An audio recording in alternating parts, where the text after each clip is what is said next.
Hey guys, today I'm going to show you how I make my baked beans. And that may not seem like that big of a deal to you, but I make the baked beans that my mother-in-law, my husband's mother, showed me how to make hers, and she's no longer with us.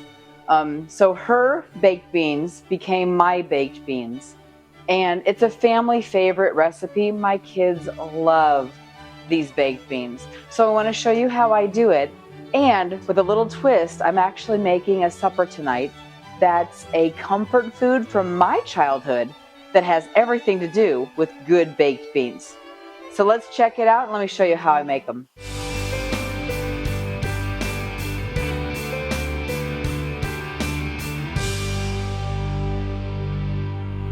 Okay, so the first things first, we are actually going to cut up bacon because we need to brown bacon on the cooktop. Okay, I prefer using my husband's homemade bacon, but we do not have any on hand right now. A true travesty. So we're just going to cut this into chunks and then brown it. You'll see I cut it into bigger chunks this time.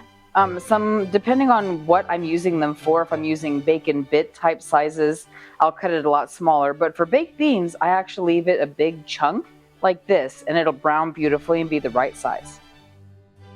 We're going to let the bacon render completely down so it's crispy. And while that's happening, let's cut our onion.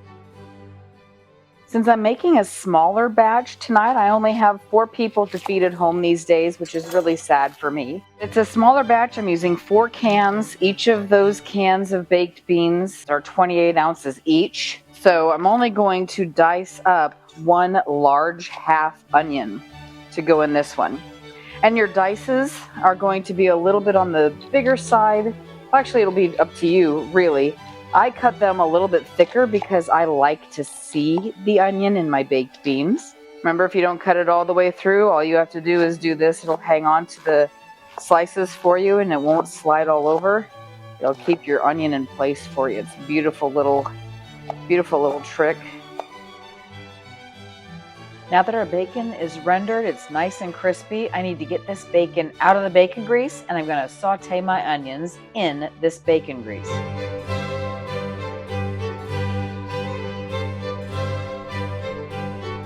You definitely want your onions to be translucent, to be clear. If you like to have a little extra flavoring, a little more depth to your onions, go ahead and caramelize them a little bit.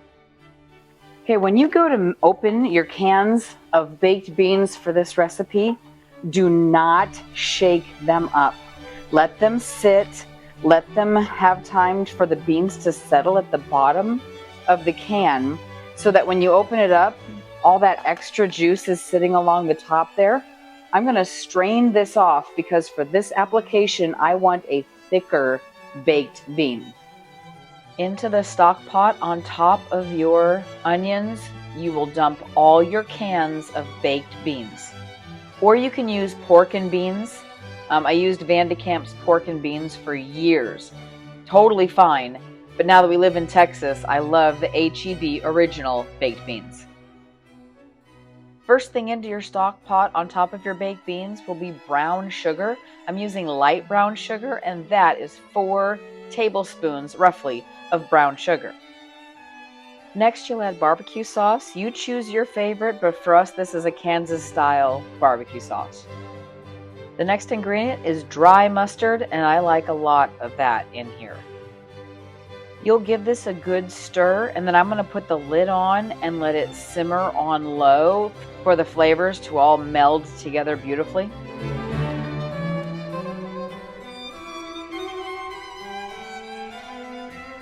I've taken the lid off and I'm checking it out. It's still too loose and liquidy for my tastes. I like a thicker baked beans, so I'm going to put the lid back on this and let it go for a bit longer.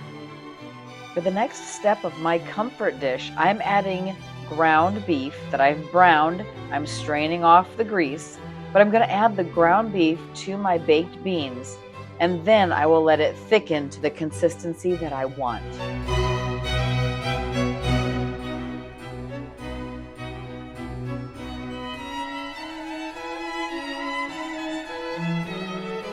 All right, these are pretty much perfect. See how thick that is? Hardly any juice in there.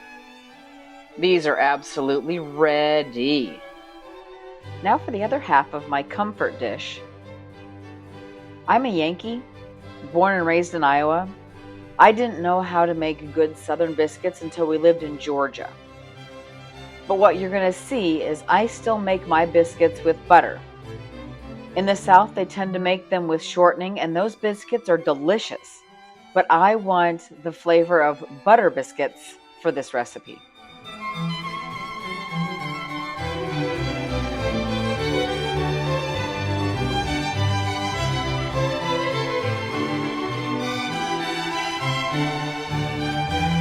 What I'm looking for are still some big chunks of butter, but most of the butter and flour have come together to look like rough sand. But if you see big chunks like this in your flour, totally fine. Those biscuits will be awesome. Now to add your buttermilk. And did you know that you can make buttermilk or faux buttermilk if you don't have any on hand?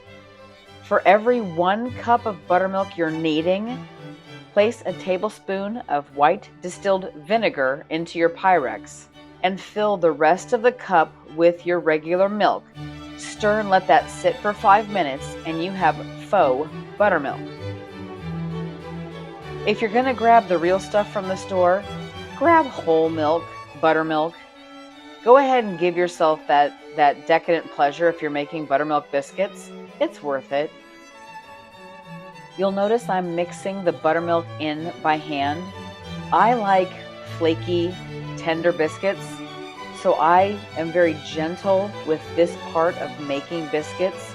I don't use a stand mixer. I don't want to rough the dough up very much. In fact, from here out, I am very gentle in dealing with this dough. When it comes to rolling out dough, you'll want a well-floured surface, and you'll see that I do a couple folds to give it just a few layers in there so that when your biscuits puff up, you'll be able to have a pull-apart aspect to it. But again, as I'm doing this, I'm being very gentle. I'm not being rough or hard with the dough for the biscuits that I want to make today. Another trick and an important thing when dealing with biscuits, you do not want to twist the biscuit cutter. You will cut straight down with a well-floured biscuit and straight back up.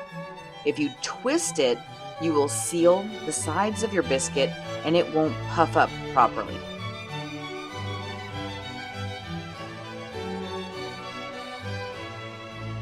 All right, well, there you have it. Grandma Patty's baked beans. And the comfort dish that my mom would make for us was the baked beans over a biscuit. And I'm telling you, it is delicious. It's a comfort food. It'll make you feel all warm and fuzzy. Don't knock it till you try it. Thanks for watching, y'all.